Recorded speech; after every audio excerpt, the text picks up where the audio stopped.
From food and drink to fashion and travel, we reveal the spending secrets of the royals at 9:30. Brand new first, we look back on a week of doubt for Charles and Di in the truth about their wedding.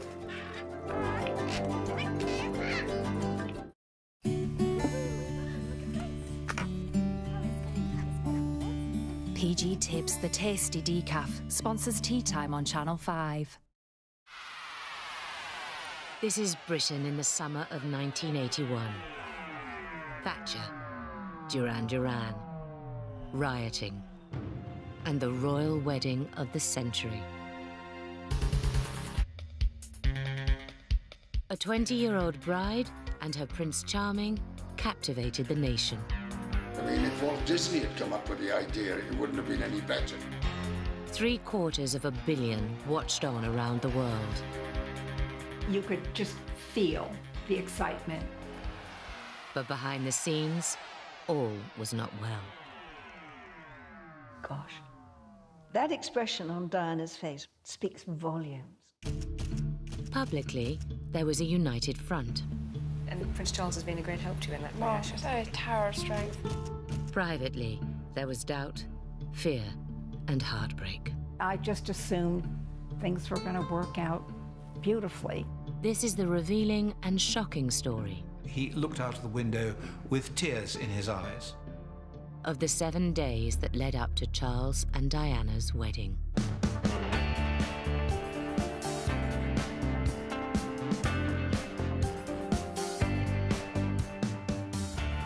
She adored him, and therefore it should have worked. The fact that it didn't, I think, is a tragedy. It was a tremendous occasion, and it's just so sad that in the end it failed.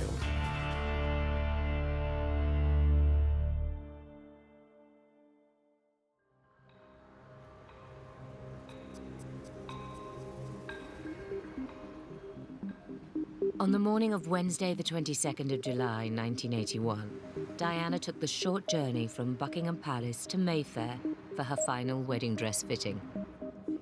News of Lady Diana's visit spread quickly. Shoppers waited in pouring rain, while staff...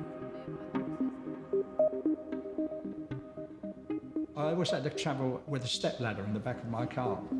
We used to place the ladders and chain them to the barriers so that nobody could move them and then wait for her to come out. The rumour went round that she was there, and of course we always attract the interest. Gosh, it's 40 years nearly. She's just been into a fitting.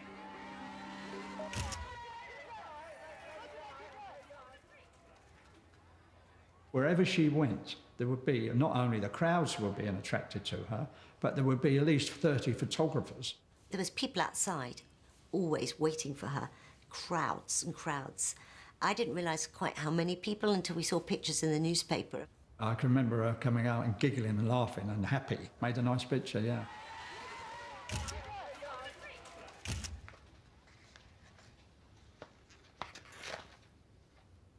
Fashion designers Elizabeth and David Emanuel were almost total unknowns.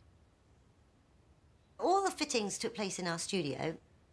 In 1981, we had been in business just over a year. Suddenly, the biggest commission of all time arrived. So she was winging it, and so were we, to be honest.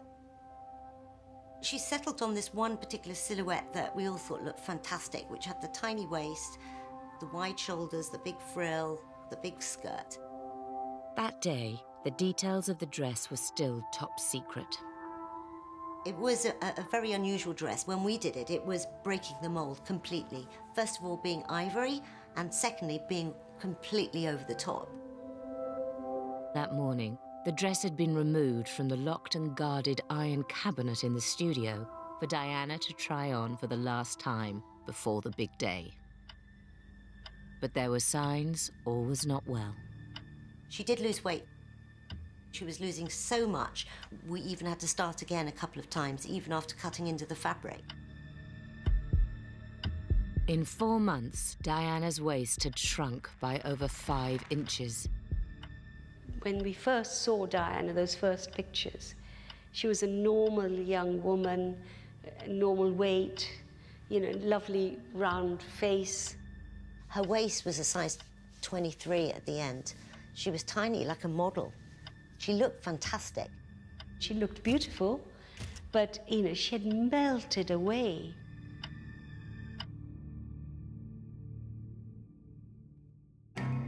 That day, Charles, like Diana, was staying in Buckingham Palace. All over Britain, shops were overflowing with memorabilia for the upcoming wedding. Charles and Diana's smiling faces were printed on everything from teapots to flags. In the 184 days between the February engagement and the July wedding, £400 million worth of royal wedding souvenirs flew out of British stores.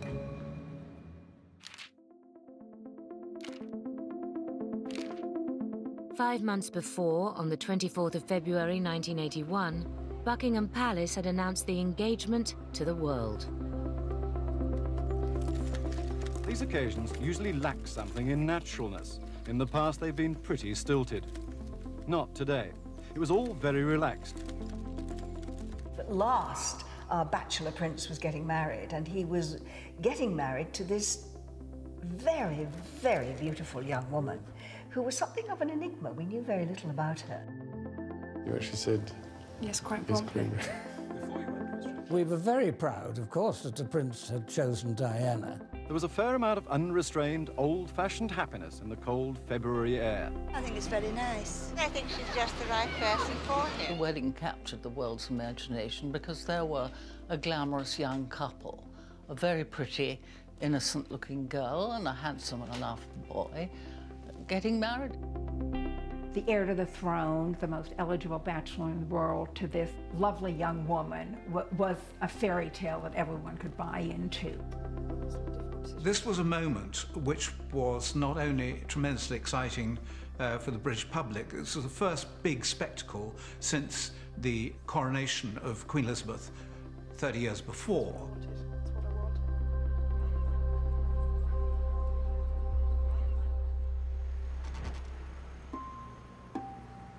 With just a week to go, gifts flooded into Buckingham Palace. But hidden from the public's view, a more troubling atmosphere was building. At a rare quiet moment, Diana wandered into the office of Michael Cockburn, Prince Charles's personal secretary. On a desk, she saw a package which had got Camilla's name on it. Camilla Parker Bowles was a close friend and confidant of Prince Charles. Diana had already quizzed Cockburn about the true nature of Charles's friendship with Camilla. And I think she was very suspicious of anything Camilla. And she asked to see what was inside, and eventually she was allowed to have her way. It was a gold bracelet, engraved with the letters G and F. Previously, Diana had found some flowers from Charles to Camilla. To Gladys from Fred, read the accompanying message. Her suspicions went absolutely off the radar. She was absolutely in tears, in a terrible state about it, and it was clear that this was Prince Charles's farewell present to Camilla. And when she confronted Charles, he said, well, yes, I mean, I bought her a present because she's a very good friend. But I think any woman can understand that that is pretty suspicious. That evening, Diana attended a private wedding rehearsal at St. Paul's Cathedral with the Queen's sister, Princess Margaret, and her mother, Frances Shand Kidd.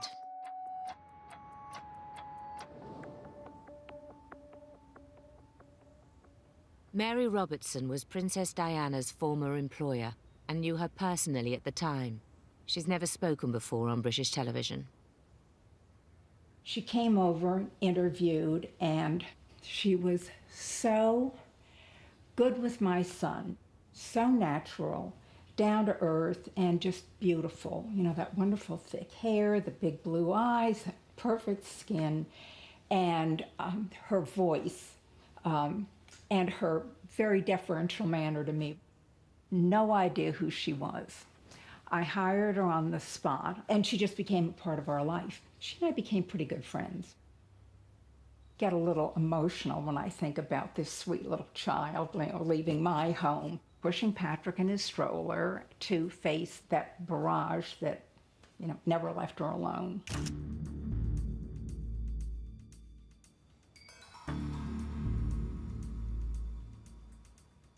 It was the only story. I mean, there was no other story. It dominated all news coverage. Who was interested in anything else at that particular time? No one. They wanted to know what time she went to bed, did she drink cocoa? Where was Charles? When did he see her? What did he say to her? It was really the only story. I mean, the world was watching.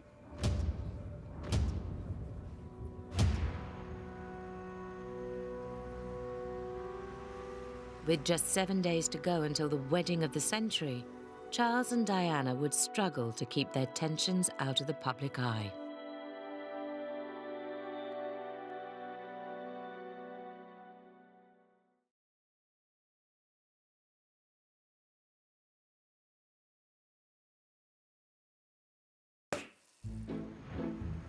On Wednesday evening, with 7 days to go until the wedding, Prince Charles took 20 of his closest male friends to one of London's most exclusive gentlemen's clubs.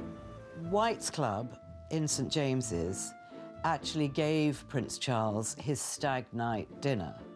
Obviously, everyone was sworn to secrecy. The prince chose the menu. Canapés, a selection of cold meats, new potatoes, peas, beans, cheese soufflé, topped off with raspberries, ice cream and coffee. They had a lot of fine wines and some wonderful champagne, which was Charles's favourite. Bollinger, 1973, fit for toasting a king. A 1977 Burgundy, Mouton Rothschild 66 Claret, and 1960 Taylor's Port.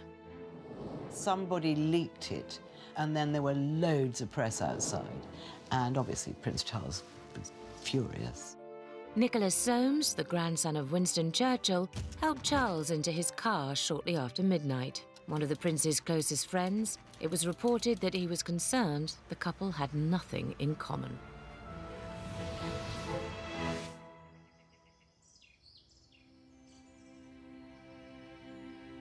Diana's upbringing was absolutely classic British aristocrat. She spent a lot of time in the country wearing welly boots, and of course proximity to the royal family. She was used to moving in high circles. Even if she was rather a shy teenager, she still knew how to perform. Lady Diana's father was the 8th Earl Spencer, heir to the vast Althorpe estate. The Spencers are an unusual family. They are very temperamental, very grand.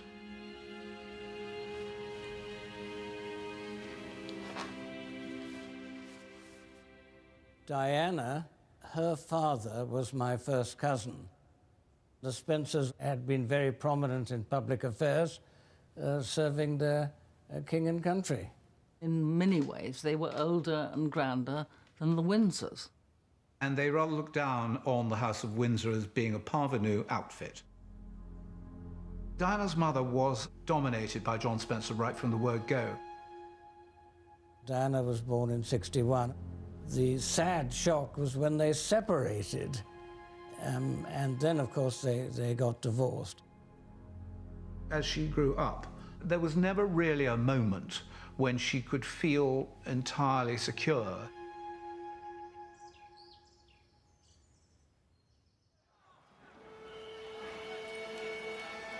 The streets of Britain ablaze, where one person died and scores of buildings had to be demolished. You could argue that the wedding came as a relief. It was a national tonic administered by the Queen and her son to lighten the hearts of the people. And by Jove, our spirits needed raising. There were riots because unemployment was the worst for 50 years. Inflation was 12%. The country was going downhill. Hope is running out for the unemployed in the inner city areas The wedding was a welcome respite for Mrs. Thatcher's struggling government.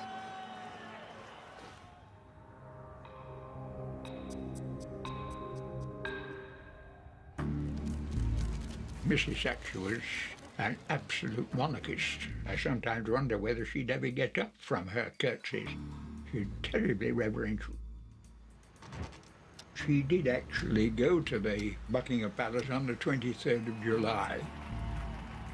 And there is, I think, Mrs. Thatcher's car. Protocol obliged Mrs. Thatcher to pay her respects to the couple on behalf of the government. Now, let's be clear. A press secretary can't know everything that's going on in government and shouldn't. The one thing that Mrs. Thatcher never did was to discuss her relations with the Queen. She regarded them as completely off limits. What Mrs. Thatcher personally thought about the love match is still unknown. In central London that day, the first official portrait of Diana, painted by Brian Organ, was unveiled. Organ was one of the Prince's favourite artists. In the years before the engagement to Diana, Charles had received advice about his love life.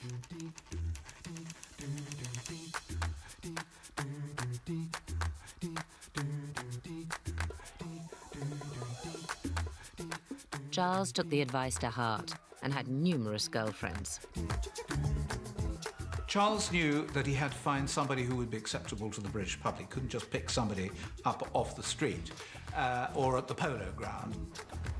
I don't think that he wanted to marry anybody, but I think he quite liked the idea of flirting and being in love. He wasn't what you'd call a sex pot. At the age of 32, the pressure was on, and Charles knew it. He'd already asked at least 2 women to marry him. Anna Wallis, the beautiful daughter of a Scottish landowner. Amanda Knatchbull, the granddaughter of Earl Mountbatten, and on paper, the perfect fit. They both had turned him down. How can you turn down a future king? You can turn down the future king if you realise what goes with the job. It's not easy being a member of the royal family, especially being married to the heir to the throne.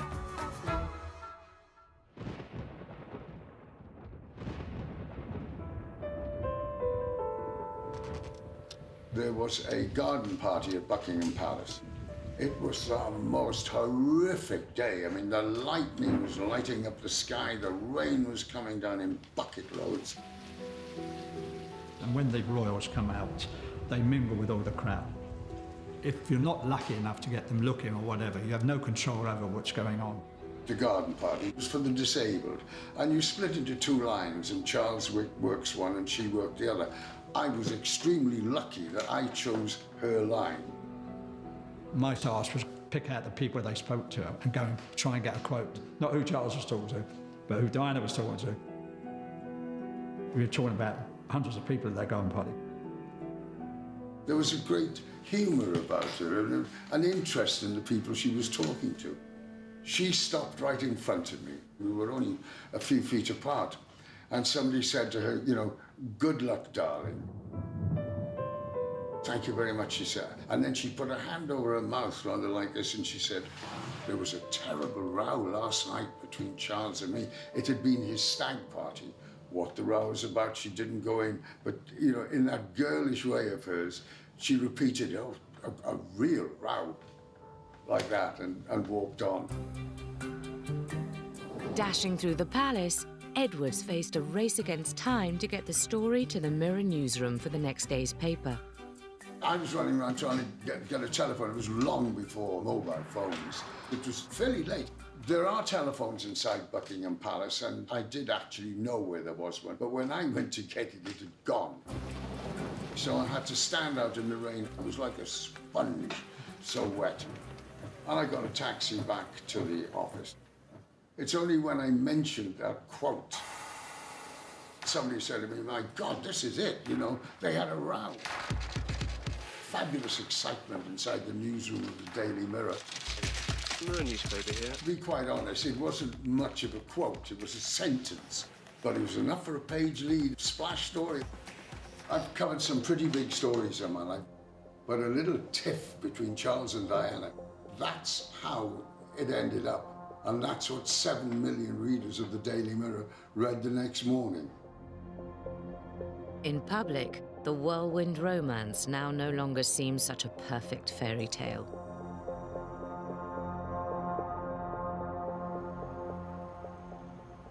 With the impending wedding weighing heavily on Charles's mind, in private, he'd recently poured out his concerns to a friend.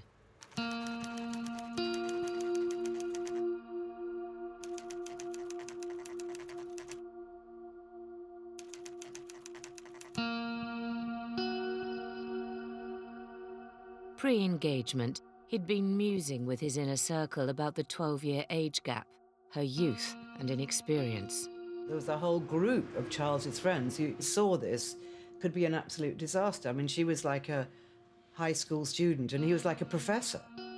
His close friend, Penny Rumsey, had raised her doubts about the match. Charles even told friends he was in a confused, anxious state of mind and terrified of making a promise and perhaps living to regret it. Prince Charles kept saying, I want to do the right thing by my country, I want to do the right thing by my family. In his heart, I think he knew that they just had nothing in common. Had Diana fallen in love with the romantic idea of a prince rather than Charles himself? What was your instant impression, both of you? What do you think about Lady Diana? Well, I remember thinking what a very jolly and amusing and attractive 16-year-old she was. And, I mean, great fun, and bouncy and full of life and everything. And I don't know what you thought of me. Pretty amazing.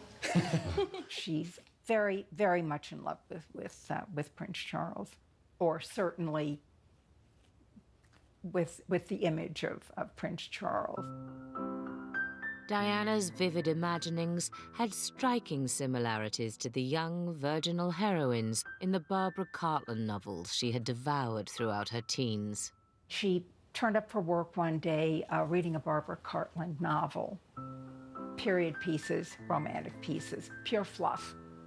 Romantic novels was not going to give her any basis for conversation with Prince Charles. Diana's step-grandmother's books followed a predictable pattern. A handsome, dashing man in uniform, often with a title, fell for the ever-so-young and impressionable girl. In Cartland's books, the couple always lived happily ever after. As the impending wedding loomed, both bride and groom were longing for that dream, but the couple were facing a less idyllic reality.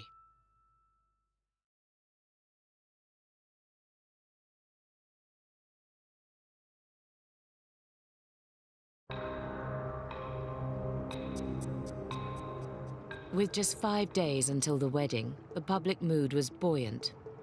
But there were subtle signs of strain behind the scenes, reported in the newspapers. Prime Minister. On Friday morning, Mrs. Thatcher read a message from the Queen and Prince Philip to Parliament. The Duke of Edinburgh and I have been greatly touched by the countless messages of good wishes. It was royal business as usual for Prince Charles. He arrived at Tidworth Barracks by helicopter.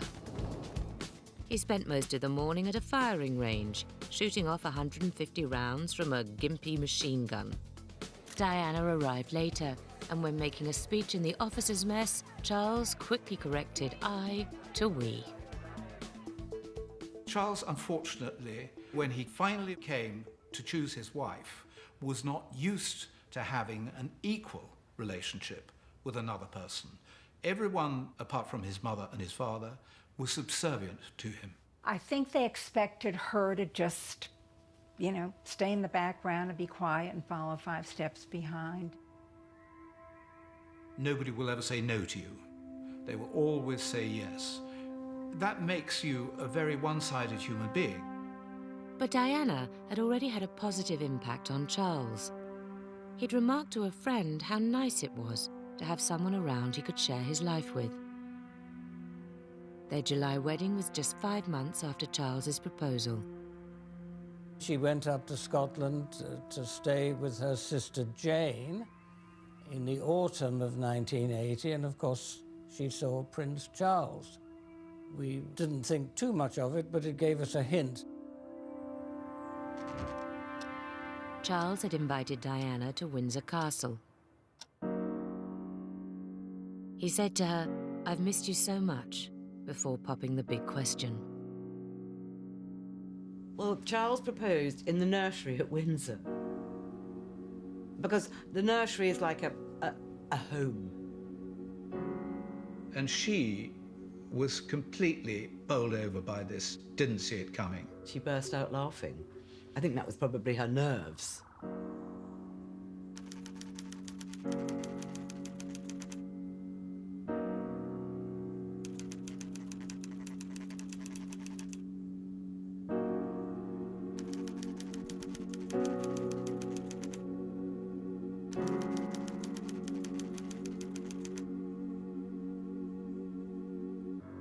She didn't think it was the most romantic of proposals, but she had the proposal. He didn't pick her up in his arms and embrace her, or do any of the things that we might do when we propose marriage to the one that we love. He rang his mother. Simply to say, "There, I've done it now. You've asked me to get married to somebody, and I've fixed it." What he'd done was, he'd finally found a wife. Diana was now allowed to call the Prince Charles instead of Sir. We were very proud, of course, that the Prince had chosen Diana.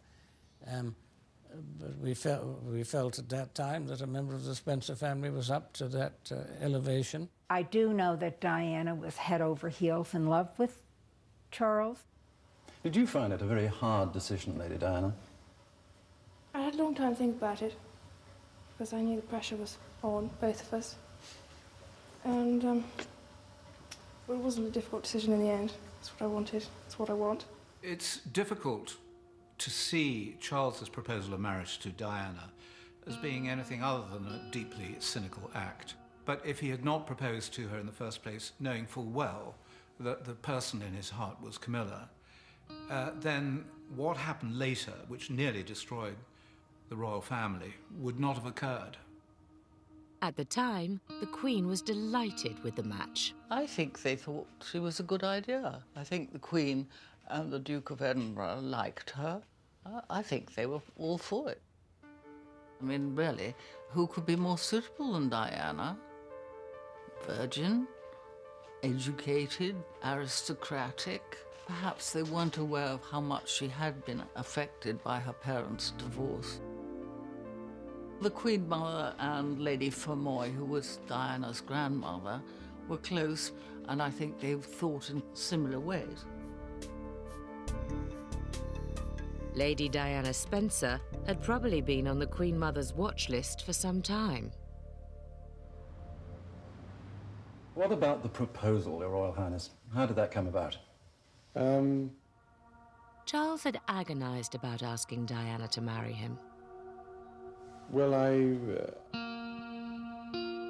The fact that she was the first girl that said yes hadn't reassured him he'd made the right choice.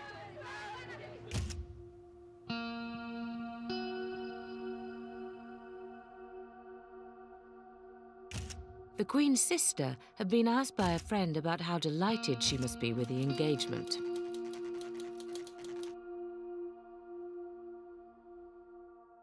Princess Margaret had foreseen a major stumbling block.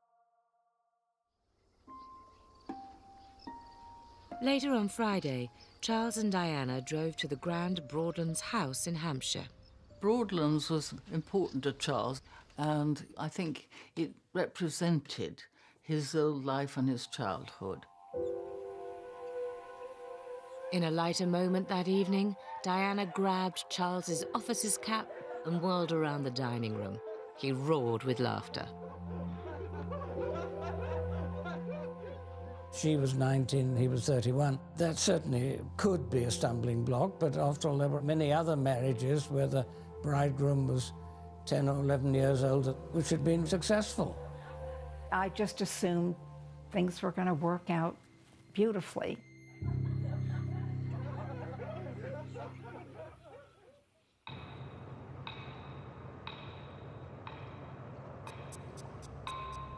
Lady Diana Spencer. Buckingham Palace. Lady Diana Spencer. Images of the happy couple were beamed to the waiting world. Well, Prince and Princess, you can't do better than that. I mean, if Walt Disney had come up with the idea, it wouldn't have been any better. Along with all the major papers, the Radio Times released a wedding edition. At Madame Tussauds, a waxwork had already been unveiled. That weekend, Charles and Diana continued with their packed schedule of public events. I'd met Charles to train him and help him. I was taken back about his sheer spunk, his sheer gutsy performance. I thought and still do think that Prince Charles is a fabulous guy, a wonderful man. We were told that this was a visit by Prince Charles, who would arrive piloting his own helicopter and land on our rose garden.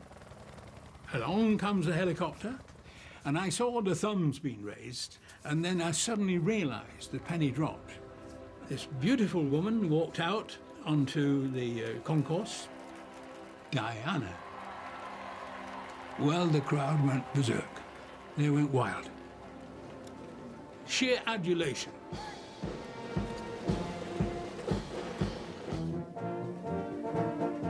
The Royal Marine Band struck up "I'm Getting Married in the Morning."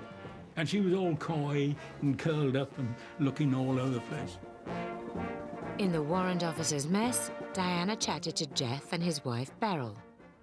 Diana wanted to know whether we would be watching the wedding. To which we said, yes, you bet we'll be watching the wedding. And she said, well, I wish I could find somebody that wasn't going to watch the wedding. She was 20, you could tell she was 20.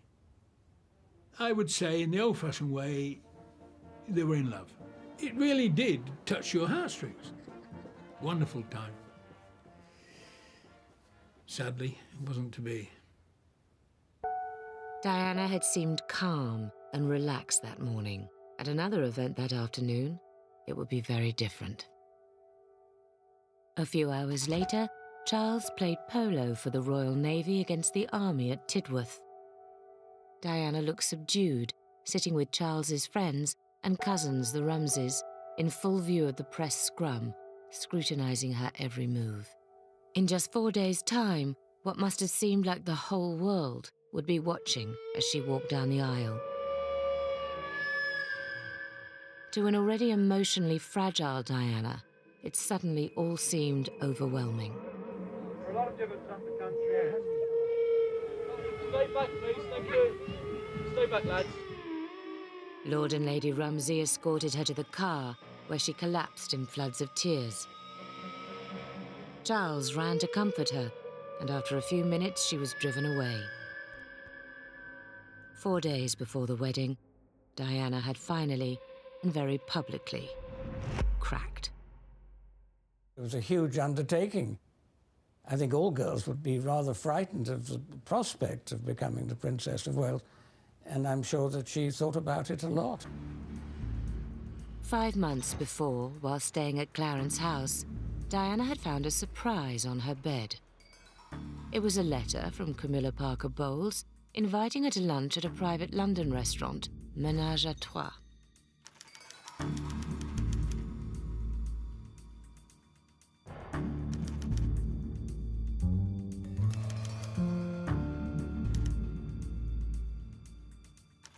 It seemed Camilla was still hoping to spend time with Charles when he went hunting.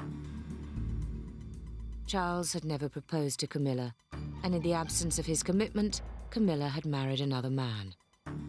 But they remained close. I don't think for one moment that Camilla felt Diana would steal Charles's heart. She was just so appealing and warm and beautiful. It never occurred to me that he wouldn't learn to love her.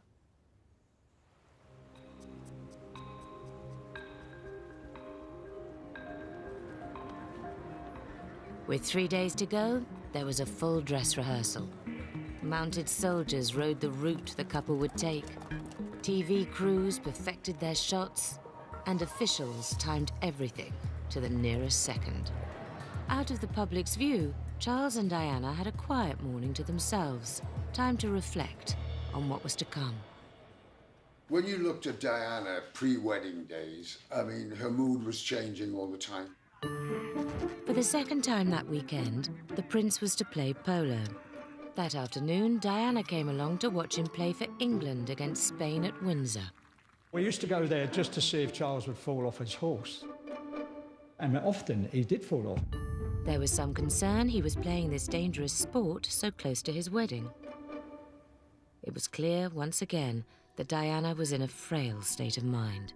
As soon as she got out the car, she got out the other side to where we were, then walked around to go into the pavilion. But she wasn't very happy, and she had her head down. I don't know why that was. Diana ran and hid in the Queen's private retreat. She was looking around the corner of a tent door, and all you had was a half shot of her face. She didn't look happy at all. I can remember us discussing, she don't look too happy today, Gavs. It was obvious there was something not right. Charles's indignation at the press presence was broadcast on national television. It's not much fun, actually, watching polo when you're being surrounded by people with very long lenses, poking them from all directions at you the entire time. And so I would only hope that after we get married, it'll be a bit easier to come to a polo match without this kind of, intensity of interest. There were 20,000 people there. I would like to make a bet that of that 20,000, 19,000 never even bothered to look at a horse. All they wanted to see was Diana. All these people looking, all these people thinking, all these people staring at her, all these eyes looking at her. It's quite disturbing. I described her here that something had gone wrong with her smile, her radiance. It was the last public outing before the wedding, and the pressure they were both under was now clear for all to see. It would only become greater.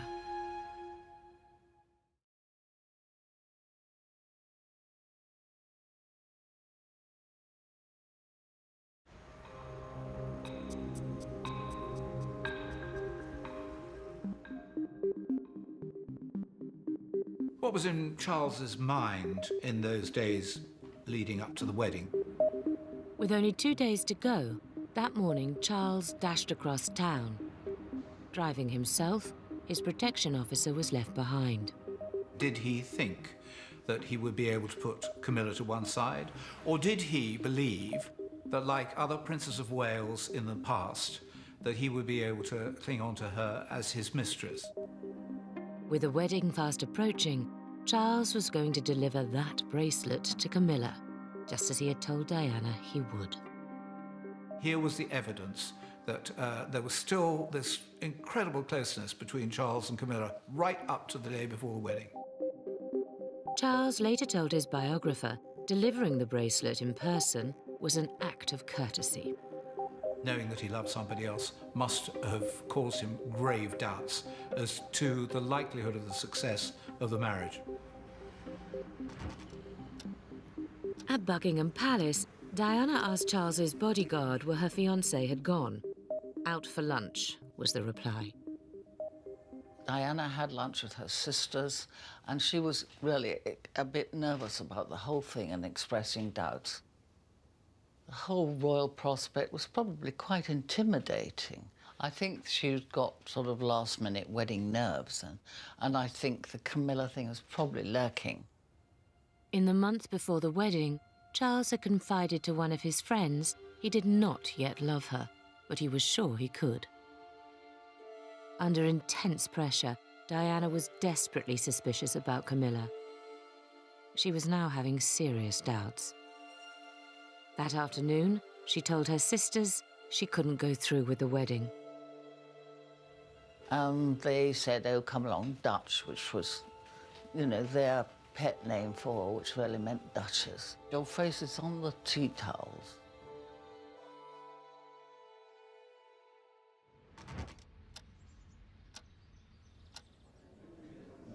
Two days before the wedding, Princess Anne's daughter, Zara, was christened at Windsor Castle. Andrew Parker Bowles, as one of the godparents, was present with his wife Camilla.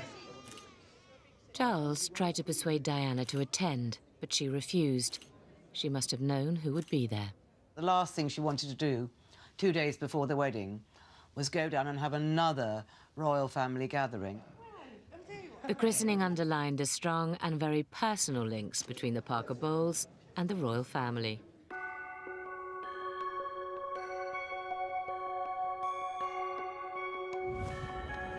Meanwhile, wedding preparations gathered pace. That afternoon, there was a final private wedding rehearsal at St. Paul's. Prince Charles was so relaxed he nearly came to grief on the top step. But Diana was overwhelmed and behind closed doors broke down again.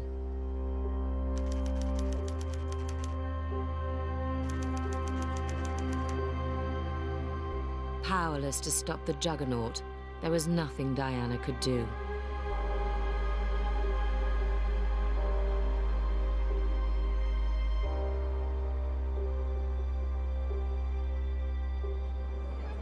The public saw none of it.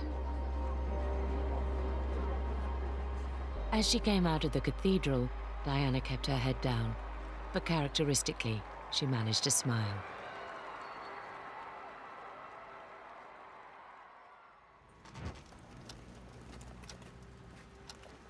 I attended the ball at Buckingham Palace. Certainly the best party I will ever go to. 800 guests, including Princess Grace of Monaco and Nancy Reagan, rubbed shoulders with almost every foreign royal left in Europe. We arrive at the palace. I did curtsy to the Queen and Prince Philip.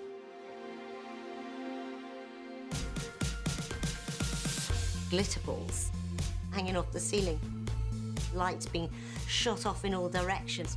Seemed so out of place in Buckingham Palace. Diana steps out of the line, rushes forward, comes and gives me this huge hug. Says, "Oh, Mrs. Robertson, I never expected you to come all this way for my wedding." Of course, everyone's wondering who in heaven's name we are. Charles is wonderful. He's so gracious and charming. Diana was naturally the center of attention. She looked so glamorous. Several people, including Princess Margaret, tied balloons to their tiaras. So it really was the royal family letting their hair down. With less than 48 hours to go, Charles danced once with Diana, then spent the rest of the time on the dance floor with Camilla. Charles's future wife was left to make small talk with people she barely knew. She was seen by two people to be in tears. I think Diana was in a high state of nerves about it all.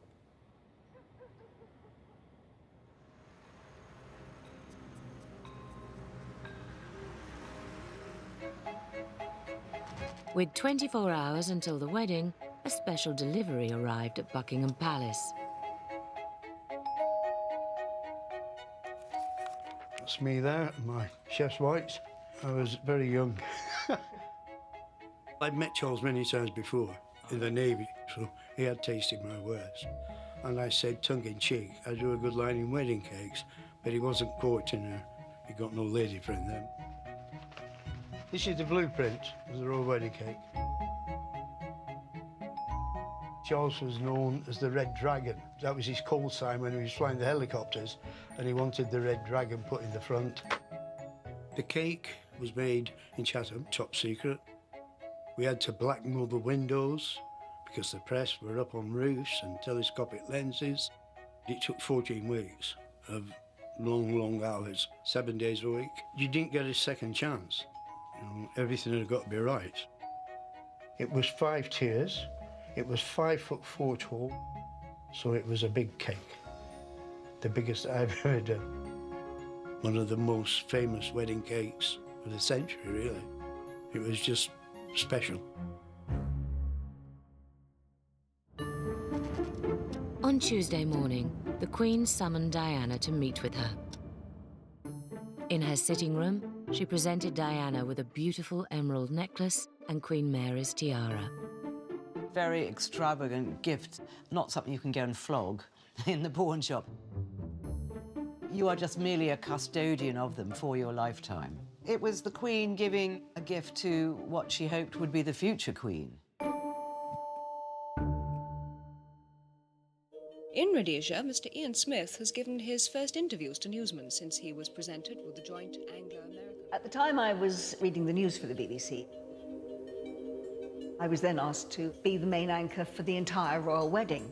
Good morning. So when the opportunity came up to interview Prince Charles and Lady Diana before the wedding, it was fairly obvious that it was going to be me and someone from ITV.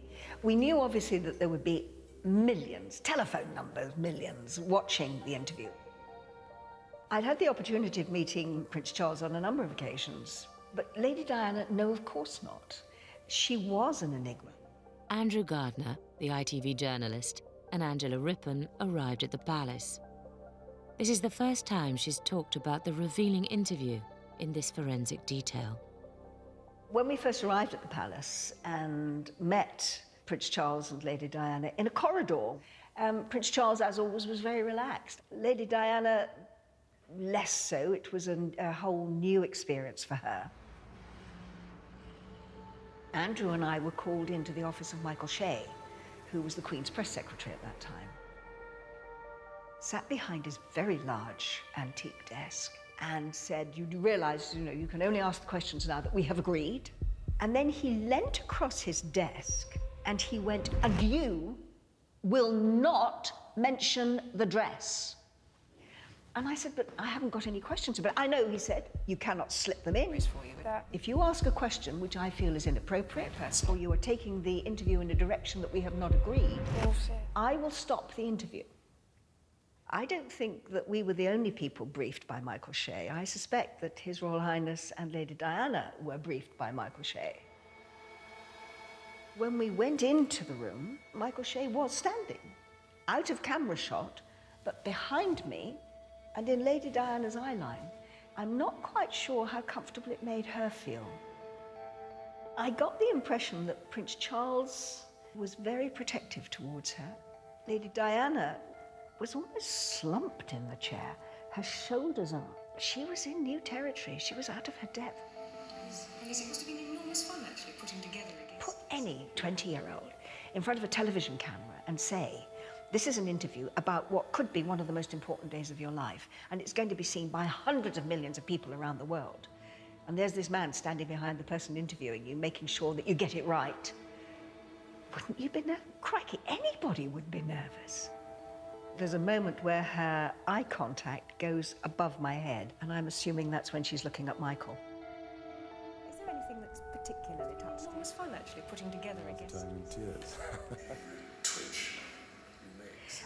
That is the first time I've seen the interview through from start to finish since I did it. But that was 38 years ago? Crikey. And obviously, with the knowledge of hindsight, you read so much more into body language, what was said, looks that were given, reactions. That's the value of hindsight, isn't it? And Prince Charles has been a great help to you in that Mom, reaction. it's a tower of strength. Precious. I have to say that because you're sitting there. She laughed and said, well, he's been a tower of strength. That was a lovely sort of little moment between them. So finally, thank you very much indeed, both of you, for giving us... That expression on Diana's face right at the end speaks volumes, gosh. When I say that, wishing you many happy years together, he looks towards her and she looks down at the floor. Goodness.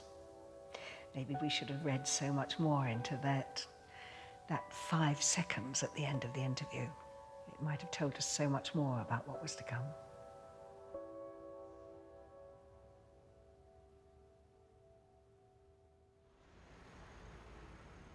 Once it was over, Prince Charles said, well, would you like to come up and have a cup of tea with us? So we trotted off to the private apartments. I thought, well, Michael Shea's not here, it's just the 4 of us. I said, Mum, during the interview, I wasn't able to ask you. A wedding dress, is it everything you've always dreamed of? And she clasped her hands together and she said, oh, Angela, I had my last fitting just a few days ago in the workroom. And when I put the dress on, all the girls in the workroom, they all applauded, and a few of them cried and said, "Oh, Mum, you look just like a fairy princess."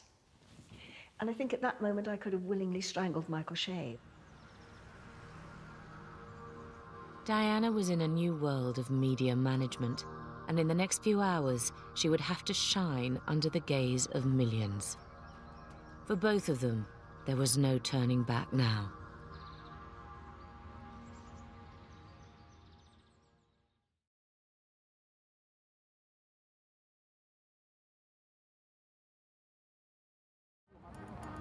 No one but no one carries off the great occasion like the British.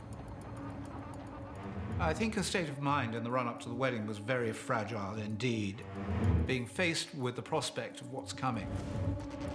The evening before the big day, Diana had a quiet dinner in her room with her sister, Lady Jane Fellows. I think the night before the wedding, she was completely terrified. And she felt as if she was a lamb going for the slaughter.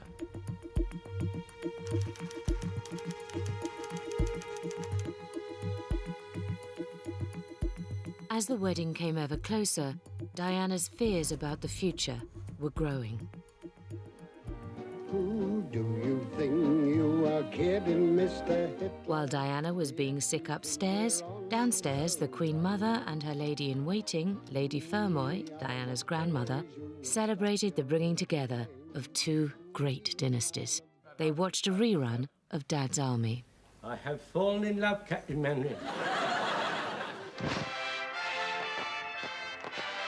The whole nation was swept up by the royal wedding, a beautiful princess marrying the man who would be king.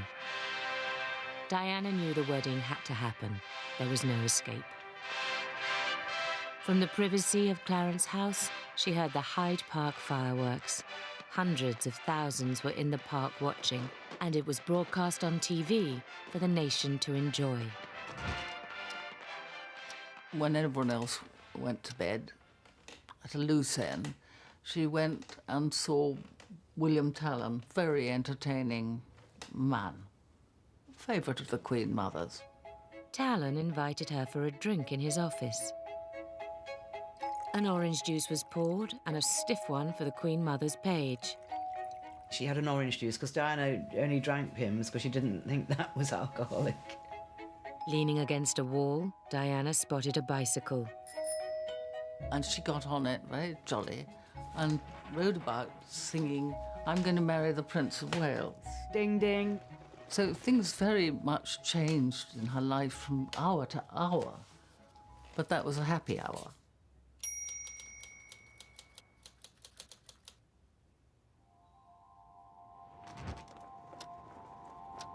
Down the mall in Buckingham Palace, Prince Charles was in a pensive mood.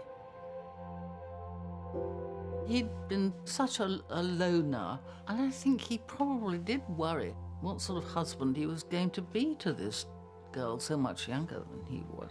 He kind of had a feeling that it wasn't going to work. But he was committed, and he was going to have to make the best of it. One moment seemed to betray Charles's true feelings. According to his valet, Stephen Barry, Charles spent much of the evening staring moodily out of the window.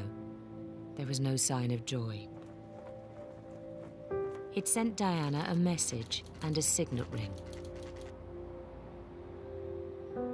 It was a heartfelt message at a moment of intense pressure and heightened emotion. He says himself that he looked out of the window with tears in his eyes. Now, what were those tears for? Were they because he knew that he was doing something which he couldn't square with his moral conscience? Or were they tears of gratitude that so many people had come early to see his wedding? Stephen Barry asked the prince what was wrong.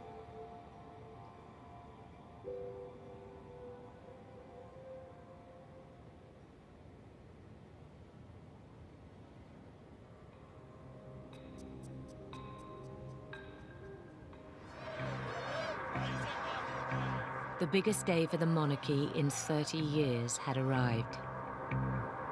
Final preparations began before dawn. The morning of the wedding, we was up at 4 o'clock, went to the palace. The cake was to be moved into its final position. We put it on a big trolley and then took it right through the palace to the gold room where the wedding breakfast was. Once we put the cake up and I put the flowers on the top, and we stood back and we thought, that's it, the job's done now. I just felt relieved. The amount of people that were outside, and all you kept hearing was cheers, cheers and cheers.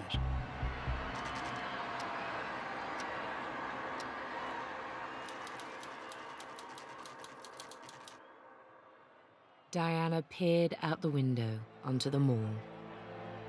She later remembered feeling none of that collective joy.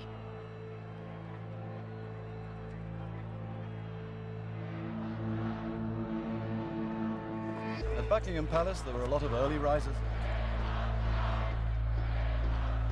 On the morning of the biggest day of his life, Charles was surrounded by his inner circle. Stephen Barry, his valet, would have helped him dress, making sure each tiny detail of his navy uniform was perfect. The prince took a simple breakfast of toast in his room. He had that sort of comfort in the presence of a lot of people that he knew and loved. The relationship between the two in the hours before the royal wedding was bloodless.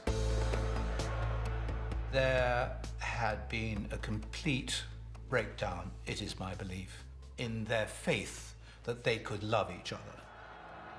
I think in those dying moments of their single lives, both of them looked at this event with horror. Others have a different view. Very early in the morning, we drove to Clarence's house, and that's where Diana was going to get ready. The Queen Mother was there as well, and the TV was on, so we could see all the crowds outside. Just one cornetto. Diana was singing along to some of the ads. There was that Just One Cornetto ad. We were all singing along. Over the last 6 months. Right up to the last minute, Diana's feelings were changeable hour by hour. Excited to see herself on TV, she shushed her busy attendants. Of an enigma. And even now, behind the lace curtains of one of those first-floor windows, experiencing the last desperate moments of preparation before the daunting... The dress was lowered onto her increasingly slender frame. The train was attached to the dress through 2 little holes in her side seams, and it belted up underneath the front of the dress, so there was no danger of it coming undone. Well, as the minutes tick by, we're now getting closer to that point when Prince Charles and then Lady Diana will set off for St. Paul's. The 29th of July was declared a public holiday, and 600,000 jubilant people would line the streets to watch the parade. There were millions of people teared up on the sides of the road, looking out of windows, hanging onto scaffolding. I've never seen anything like it. On every balcony, people hanging precariously on the edges, watching groups of people arriving at St. Paul's. When we arrived at St. Paul's, we walked up the steps, red carpeted, and I said, I'll bet we're going to be at the back of the cathedral and behind a pillar. But they just kept walking us up and up and up, 8 or 10 rows back. But we were actually in the same row as Margaret Thatcher.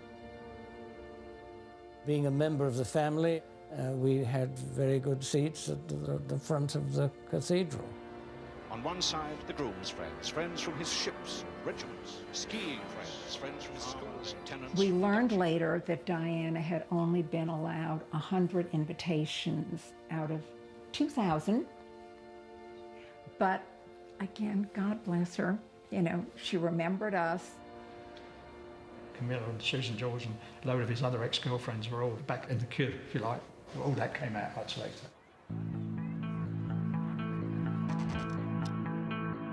Inside the cathedral, it was a more subdued crowd. Aristocracy, heads of state, this was definitely not a private wedding, this was a state occasion.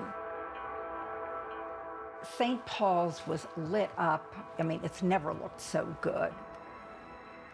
Everyone was in pretty pastel dresses. Lovely hats everywhere. Pretty hats. Beautiful yellow flowered hat there. Endless large hats. Awful lot of blue. It was this wonderful, happy buzz. The bridesmaids are straight out of a fairy story. They are absolutely enchanting. They bring tears to the eyes. Just one of unadulterated joy and happiness, except for the handful of people who understood what was really going on.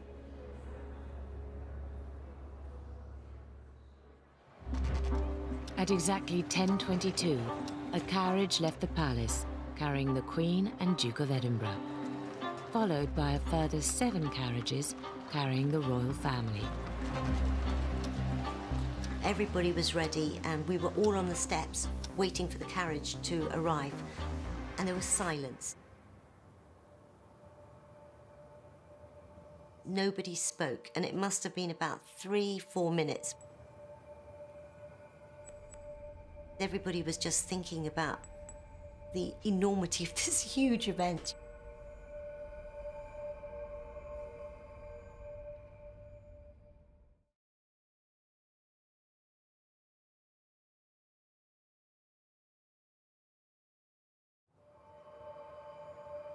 There was silence. Nobody spoke.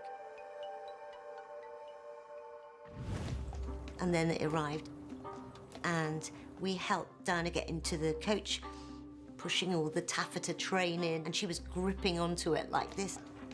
And this is a wonderful moment as we wait. When the coach turns round into Stableyard Road, we will, for the first time, see our glimpse of the bride. What a bride for a man to wait for at the altar. She looks so beautiful. And so Lady Diana, in that truly stunning dress, is well and truly launched on her way to the cathedral. Hundreds of thousands cheered and waved flags along the route.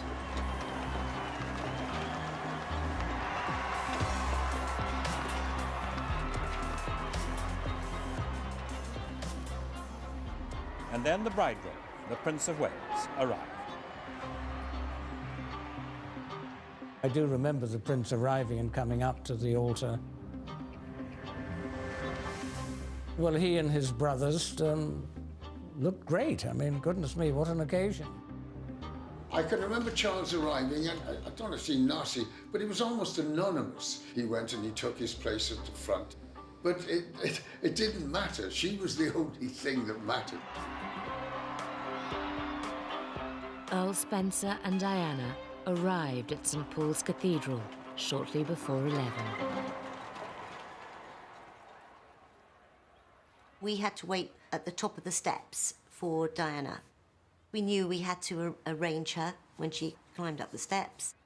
I remember the director saying to the cameraman who was outside St. Paul's that had the shot that would be of Lady Diana getting out of the carriage.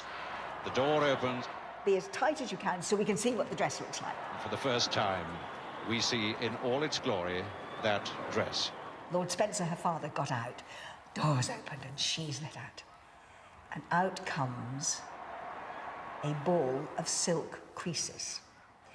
And it was creased beyond description. All those yards of silk. And what a dream she looks. What a dream. I remember hearing the director in my ear shouting, "Zoom out! Zoom out!"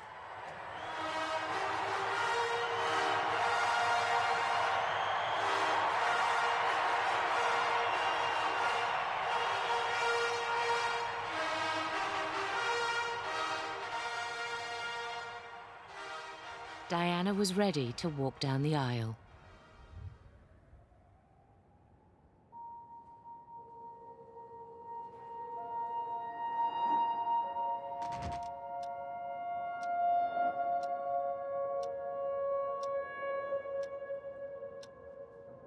The dress kind of swamped her with all the puffiness and the ruffles and so on. I thought it was too much dress and not enough Diana. I know everyone in the world just loved it, but I knew how pretty she was in real life.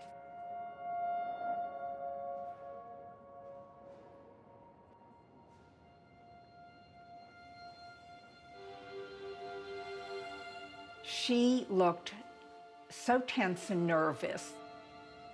And then, of course, she must have had this bracelet incident in her mind. She was not looking her best.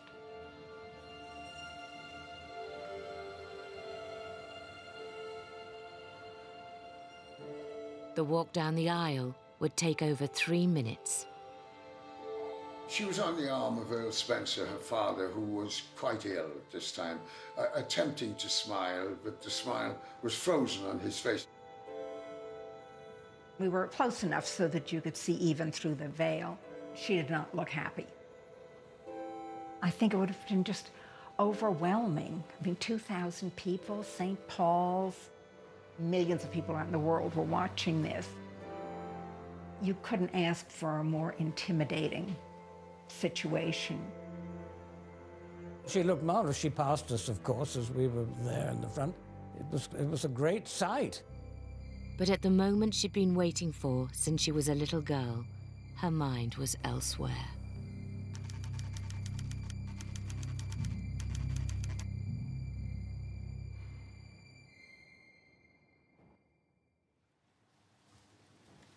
If either of you know any impediment why ye may not be lawfully joined together in matrimony, ye do now confess it. The Archbishop of Canterbury, Robert Runcie, the man who was actually going to marry them, knew that they did not want to get married, and yet the whole thing went ahead. Runcie had been told that there were doubts as to whether Diana would actually come to the altar. And the whole of the world, all believing that everything was okay when it wasn't. Here is the stuff of which fairy tales are made. I totally bought into the fairy tale. Their Royal Highnesses, the Prince and Princess of Wales.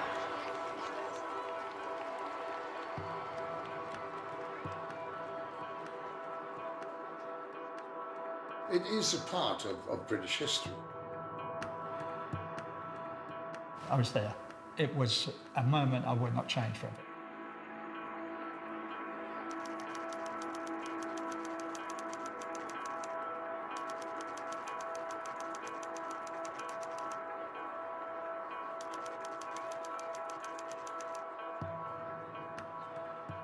She adored him, and therefore it should have worked. The fact that it didn't, I think, is a tragedy. This happiest of wedding days. It was a tremendous occasion, and it's just so sad that in the end it failed.